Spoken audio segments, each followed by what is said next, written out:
In this video, we'll explore Chapter 14, How to Make Good Habits Inevitable and Bad Habits Impossible, from Atomic Habits by James Clear. This is part of the third law of behavior change, make it easy, and its powerful inversion, make it difficult. Let's dive in. In 1830, Victor Hugo was behind on writing his new book. His publisher gave him a strict deadline, finish by February 1831, or face consequences. To avoid distractions, Hugo locked away all his clothes so he couldn't go out. He only had a shawl to wear, forcing himself to stay home and write. This strategy worked. He finished The Hunchback of Notre Dame 2 weeks early, proving that making bad habits difficult can be just as powerful as making good ones easy. Sometimes, success isn't about motivation, it's about removing escape routes. This is the inversion of the third law, make it difficult. We often choose what's easiest, even if it doesn't help us reach our goals. That's why designing your environment matters.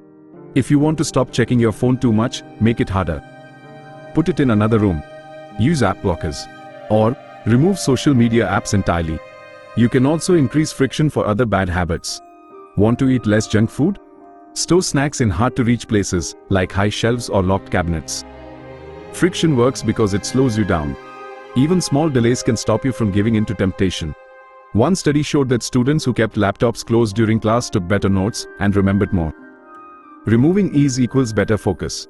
Another way to make bad habits hard is to use commitment devices, tools that lock in future choices. Examples include deleting social media apps before studying, setting up automatic savings so you can't spend money easily, signing up for an early workout class so you can't skip it. These devices work because they take control away from your future self, the version of you that might not feel like doing the right thing. Technology can help too. Use software that blocks distracting websites during work hours. Or, set up automatic payments for bills or savings, so you don't have to remember or decide every month. Good habits become inevitable when you design your life to support them. Bad habits disappear when you make them inconvenient. Think of your environment like a system. The goal isn't to rely on willpower, it's to create a world where doing the right thing is effortless. You don't need motivation to follow through, just good systems. Once you've made good habits easy and bad ones hard, change becomes natural. Final summary from Chapter 14. To build good habits, make them easy and obvious. To break bad habits, make them difficult and invisible.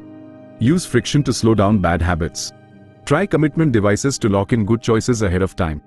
Design your life so that doing the right thing is the default choice. In the next video, we'll explore Chapter 15, the cardinal rule of behavior change. Don't forget to hit like, subscribe, and the bell icon, so you never miss an update. Thanks for watching.